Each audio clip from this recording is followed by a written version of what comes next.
In the quiet village of Ledworth, Gloucestershire, life moves at a slow, predictable pace. It's an idyllic, charming English way of life. But despite its innocent appearance and sweet community, there's a deeper darkness few like to acknowledge. 20 years ago, if you asked anyone about Ledworth, they would never have heard of it. But nowadays, it's become a hotbed of true crime tourism as the childhood home of a now infamous couple. Amelia Pond and Rory Williams were childhood sweethearts, growing up together in the rolling green hills of Ledworth, before marrying and relocating to London. And then, they vanished without a trace. There were no clues, no goodbyes, and crucially, no explanation. Their car remained on the street outside. Their house was untouched. No signs of a struggle or anything packed or removed. Despite extensive global searches, nobody has ever discovered what happened to this couple. The disappearance of Amy and Rory Williams is one of the most perplexing and confusing disappearances in modern history. It's as if they simply ceased to exist one night. What happened to Amy and Rory? Was it a case of marital arguments gone too far? Did they flee from somebody or something? And who was the mysterious figure lurking at the edges of their lives? Someone still unidentified to this day. This is the case of the missing Ponds.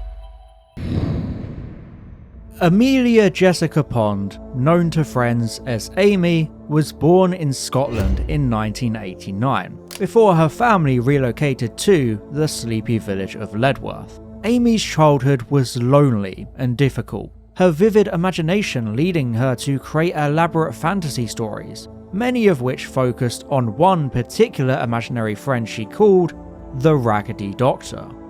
A strange man she insisted she had met one night at her family's house. These kinds of stories are to be expected from young children, but Amy insisted upon it far longer than it's normal to do so, causing a lot of issues with her friends and her Aunt Sharon, who often cared for her. These elaborate stories were most likely Amy's coping mechanism for her loneliness. A young girl with few friends having moved to another country, but she always remained steadfast that these memories were real. One of Amy's few childhood friends was Rory Williams, who also grew up in Ledworth. Rory couldn't have been more different to Amy. Known for his quiet demeanour and kind nature, Amy was bold and adventurous, whilst Rory was shy and reserved.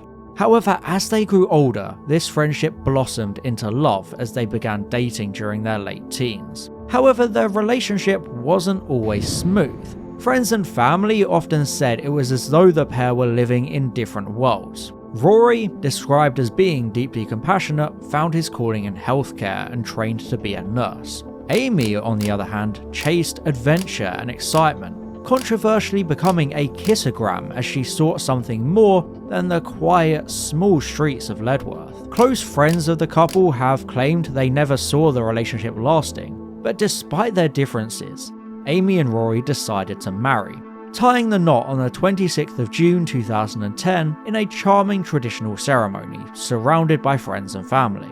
But even their wedding seemed strange, as though they had changed overnight. Several guests later described the newlyweds as distant, almost distracted, as if there was something else on their minds. Some even speak of the magical appearance of a blue box and the Raggedy Doctor himself, although this was likely just a simple magician's trick arranged as a nod to Amelia's childhood. Regardless, this wedding marked a significant shift in the lives of Amy and Rory, and nothing would ever be the same again. Amy and Rory were well known in Ledworth, but many who knew them described their lives as fragmented, an opinion shared by their friends and neighbours when they moved to a new house in London. Amy went through a number of jobs over the years, including a model notable for being the face of the perfume Petrichor, along with being a travel writer online. Despite being an adventurous dreamer, Amy never seemed to settle into any of these jobs. frequently changing career paths with little explanation. Meanwhile, Rory continued his medical career, but he would often vanish for extended periods, with vague excuses of travelling or being needed elsewhere, despite no record of him leaving town or the country. Were Amy and Rory running from something? Or towards something? To those around them, it seemed as though they were living double lives, always with one foot out of the door and never able to commit to social events or occasions with even their closest friends. Their friends and loved ones expressed growing concern over Amy and Rory's behaviour, how they would often disappear for days or weeks at a time and brush off any questions when pressed. Some friends described them as increasingly distant, as though their lives were simply a facade. One neighbour even claimed that their house felt like a shell, a place they passed through rather than truly lived in. Even when the couple was physically present, they almost seemed preoccupied and distracted, apparently often glancing at each other as if they shared a secret or a burden that no one else could understand. Were they involved in something dark? Something bigger than themselves that they couldn't talk about? Were their erratic lives a sign of trouble they couldn't escape? It seems those answers are lost to time. When you think back to the decade of the 2010s, it might be easy to find your brain struggling to place certain events and times. But something everyone can agree happened is the curious Black Cube incident. The eerie phenomenon across the world where one morning every corner of Earth was filled with mysterious black cubes scattered across streets, in homes, and even in remote locations. Nobody knows how this happened, but the cubes were motionless, harmless, and completely unexplained. For months they sat in silence, defying any attempt at scientific analysis, causing speculation to run wild. Was this some kind of viral marketing campaign? Or something deeper? A dark government conspiracy maybe? But nobody claimed responsibility. The cubes simply sat completely still. At first, social media exploded with memes or challenges, before the weeks passed and the world moved on. But as the year progressed, the cubes now mere paperweights and oddities, unconfirmed reports surfaced of the cubes activating, flashing, moving, and in some cases even causing medical emergencies. What began as an innocent puzzle soon became panic, chaos, and if some theories are to be believed, one of the greatest cover-ups in modern history. The cubes were no longer harmless. They became a global threat. And it was during this crisis that Amy and Rory were last seen by most accounts. The couple had been among those who found the cubes near their home. However, during the activation event, Amy and Rory were last seen by neighbours racing out of their home, determined as if they knew something others didn't, like they were involved somehow. After that day, they were never seen again. The house was untouched, their belongings undisturbed, and no trace of them anywhere. Soon after, the cubes were tidied up, and it was widely agreed that they were simply a well-funded tech company creating the cubes to generate hype in a marketing campaign, only to massively miscalculate their efforts. But this theory is incredibly flawed. For a start, no company or entity ever claimed responsibility.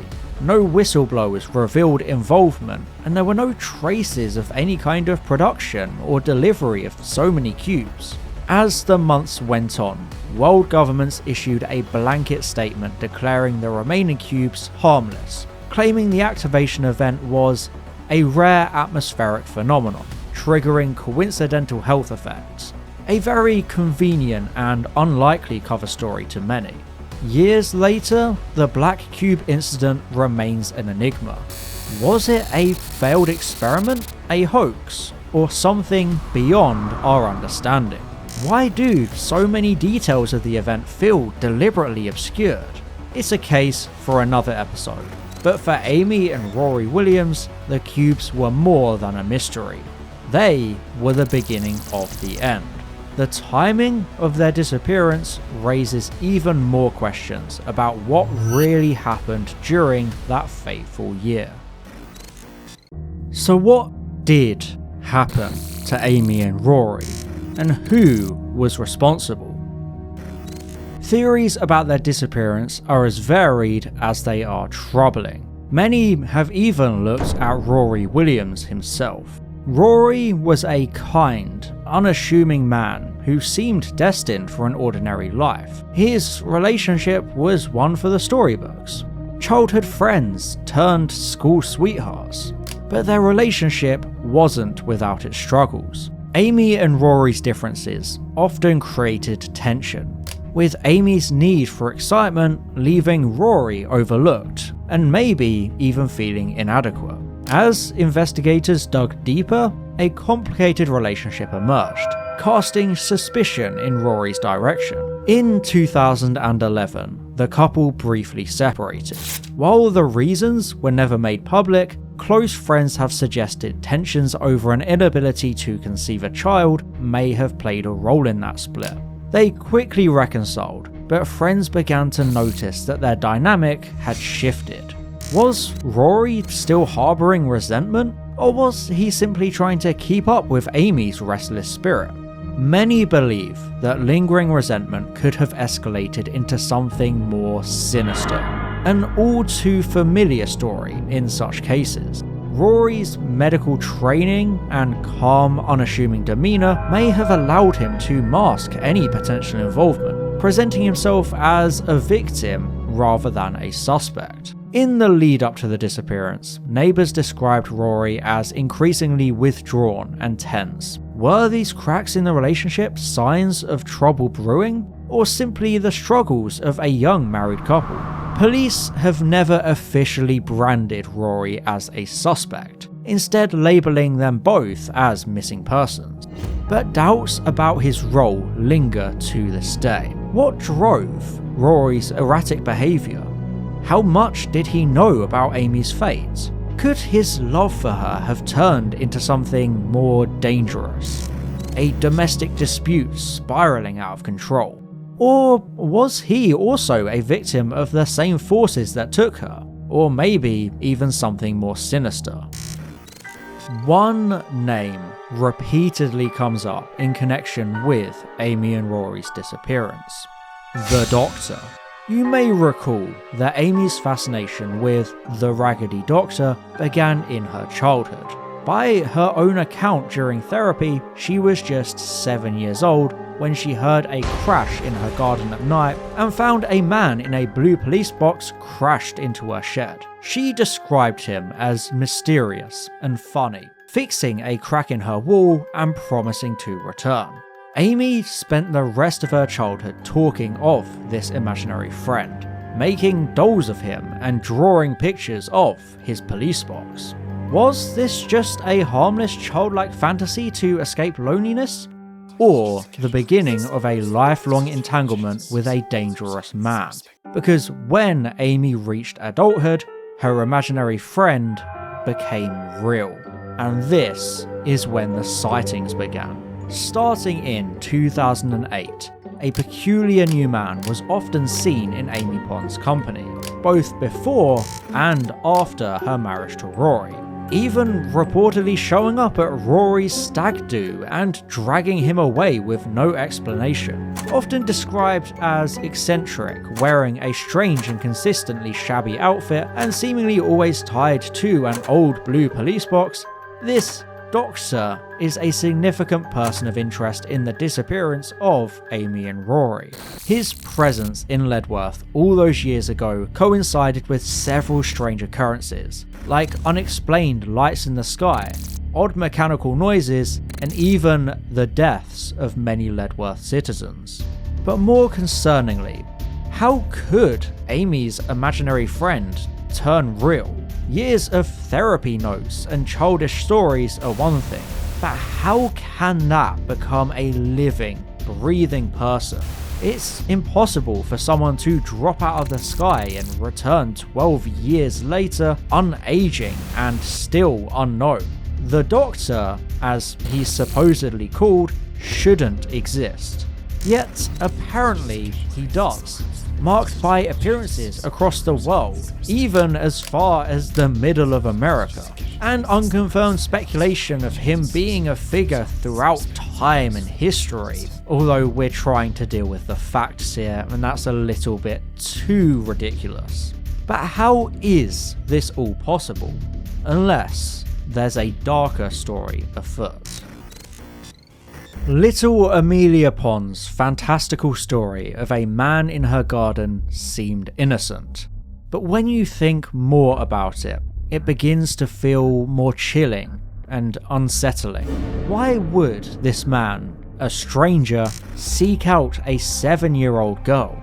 What did he want that night? Many have questioned whether these actions resemble traditional grooming behaviour, establishing trust with a child, maintaining contact, and ultimately drawing her into situations where he held all the power over her. Could this have been a sinister plan to groom her over the years for his own purposes, before ultimately playing a role in her disappearance? If he really did exist and make contact with a young Amelia Pond, there's little doubt he had evil intentions. But there's another, equally chilling possibility. What if this man, this stranger, somehow learned about Amy's childhood imaginary friend and decided to become him for the same reasons, convincing her he had been real this entire time to infiltrate her life even as an adult? Employment records show Amy had spent some time as a kissogram, a job that may have attracted a lot of unwanted attention from desperate, lonely men. Could this so-called doctor have been one? A stalker longing to claim Amy for himself, eliminating Rory and kidnapping the woman he had spent years gaining the trust of and manipulating. Whoever the Doctor is, he seems like nothing but bad news and the key to this whole case. Those who knew Amy and Rory described their relationship with the Doctor as all-consuming, leaving no room for normalcy. One neighbour even reported seeing the trio in the garden one evening before completely vanishing moments later, along with that fabled blue box. It's even been reported that this Doctor himself was investigating the cubes during the Black Cube incident, suggesting he might have some knowledge of their true purpose, or perhaps even being responsible for it. Did the Doctor abduct Amy and Rory during the chaos of this event? Could he have orchestrated the whole thing to distract from their disappearance? His mysterious nature and complete lack of traceable history raises many more questions than it does provide answers. Few people in Amy and Rory's lives know enough about the Doctor to comment on his character or whether he can be trusted. Even the couple's best friend, Mel Zucker, disappeared a few years before when on the run from police. A stolen car left in a cornfield right next to Amy and Rory's own. When Amy and Rory also vanished, their disappearance left a trail of unanswered questions and exposed a host of unsolved mysteries. But one man may hold more questions than anyone else: Brian Williams, Rory's father.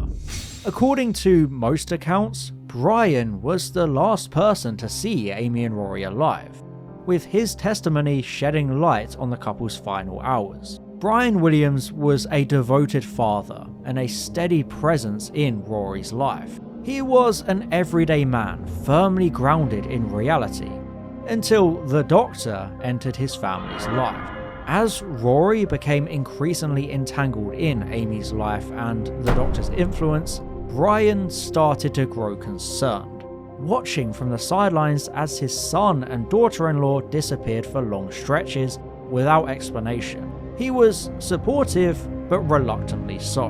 Brian was the last person to see Amy and Rory, who apparently left with the Doctor one evening after an emotional farewell. but he was confident that they would soon return, although they never did. Brian's testimony raises critical questions. What did the doctor say to Brian before leaving, if they did even interact at all? Did Amy and Rory seem hesitant or afraid when he last spoke to them? And most importantly, did Brian sense that this goodbye would be their last? In the aftermath of the disappearance of his son and his daughter-in-law, Brian was described as being heartbroken but strangely quiet about the details of that final day. While he cooperated with initial investigations, he refused to share specifics about his last apparent conversation with the doctor. Some speculate he was sworn to secrecy, either through trust or by a vague threat, while others believe he may have been misled or manipulated. When asked if he believed his son and daughter-in-law were still alive, Brian reportedly claimed that he knows they are, but he can't explain how. And no matter how much he was pressed on this answer, Brian still refuses to reveal all he knows to this day. Did the doctor warn him about something? Some theorists believe that the mysterious figure may have confided in Brian about a potential big danger, leaving him with knowledge that he couldn't safely share. Perhaps Brian himself was somehow complicit, playing a role in Amy and Rory's disappearance, or their escape from something sinister. Brian's own connection to this doctor does nothing but complicate the narrative. As an adult who never grew up believing in this imaginary friend, did he trust this strange figure? Was he also a victim of this grand manipulation, misled and tricked whilst the doctor stole his family from under his very nose? Without Brian's full, honest account, we might possibly never know. The disappearance of Amy Pond and Rory Williams is a case that continually defies explanation, not just because of their sudden vanishing, but because of the bizarre inconsistencies in the timeline of their lives as a whole. Witnesses, police or employment records, and even family accounts paint a picture of two people whose very existence seems to defy the rules of time itself, turning the case towards that of the supernatural. Even their last public sighting at a party in their home is maddeningly inconsistent. Some guests claim it was late 2013, others swear it was 2016, and incredibly, one account even dates it to 2020, a full 8 years after their initial disappearance. Even stranger is that all of these witnesses are credible. Friends, family, and co-workers all recall seeing Amy and Rory and swearing by completely different years.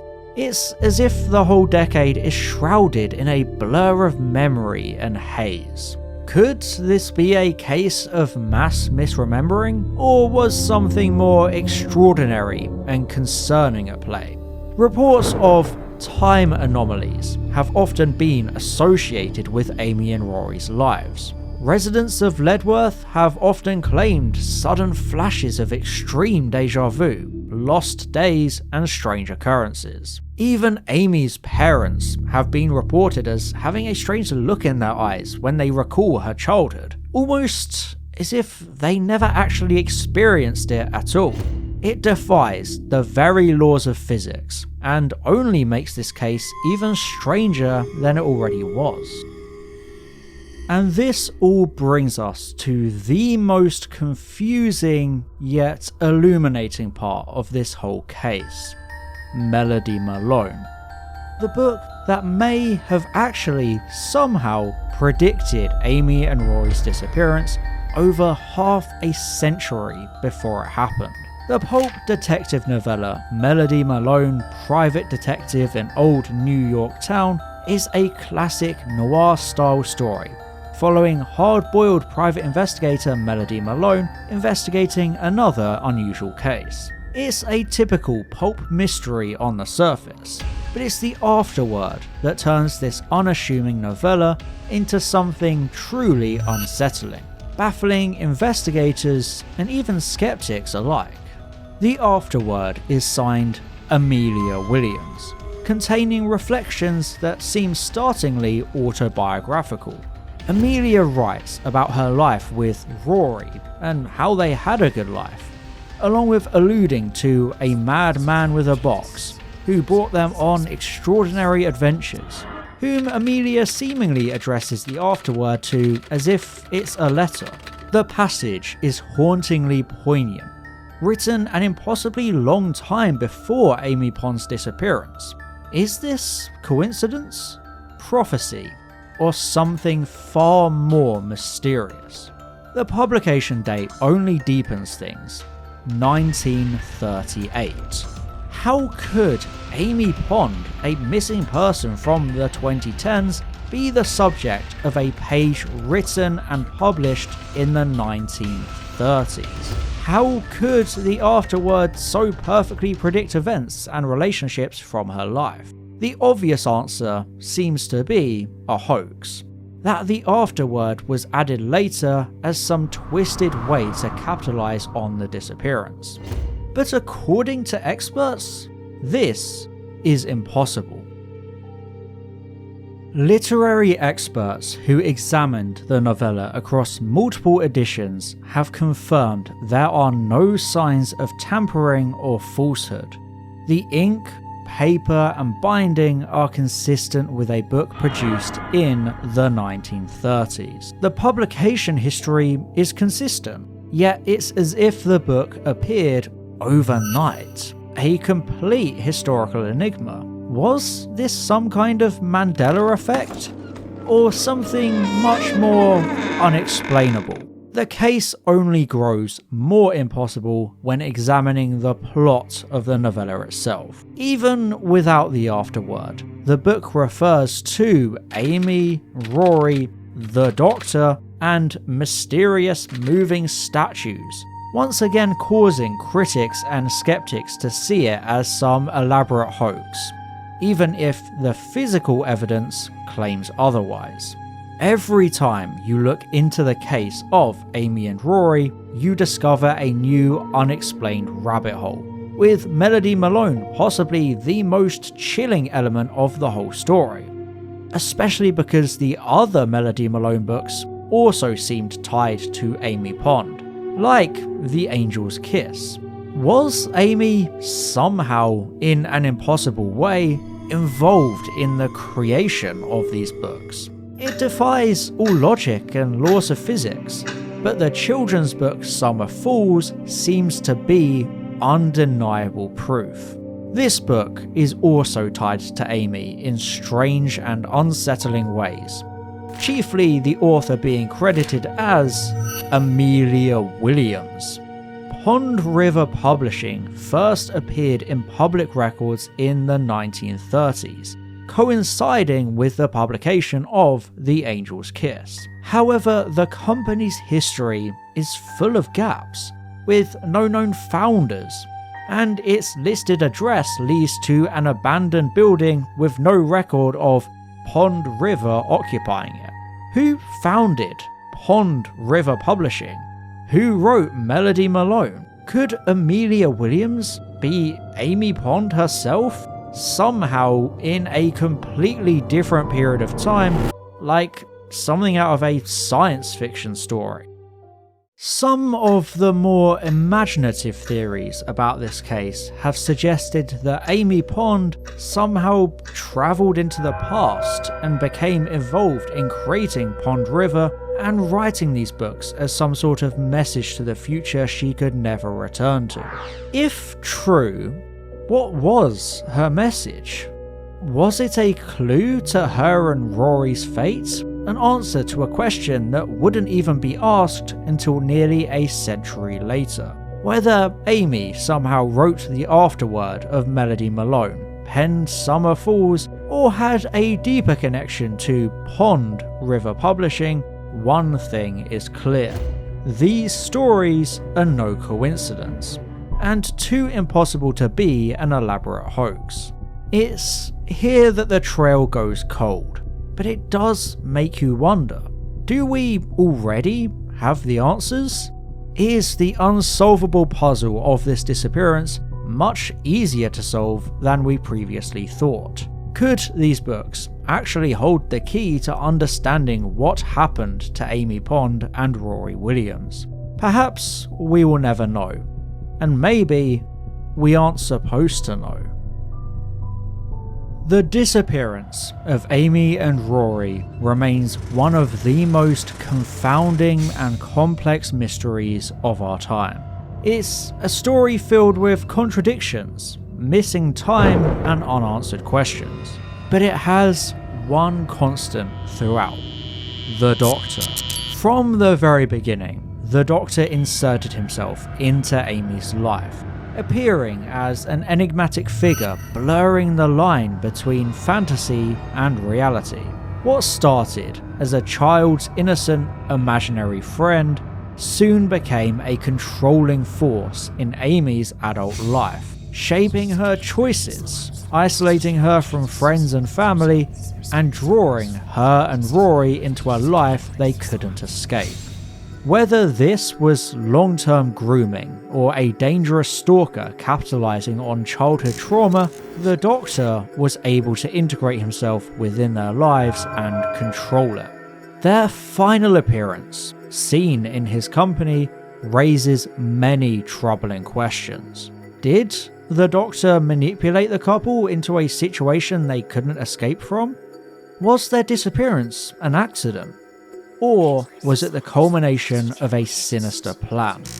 The evidence we've explored, from the cryptic afterword in Melody Malone to the eerie timeline inconsistencies surrounding their lives, paints the Doctor as a figure who thrives in the shadows, leaving no trace and raising more questions than answers. Whether he acted out of negligence, manipulation, or something far more sinister, the Doctor's actions have left a trail of unanswered questions, fractured lives, and unshakable grief. And the worst part is, it might not be an isolated case.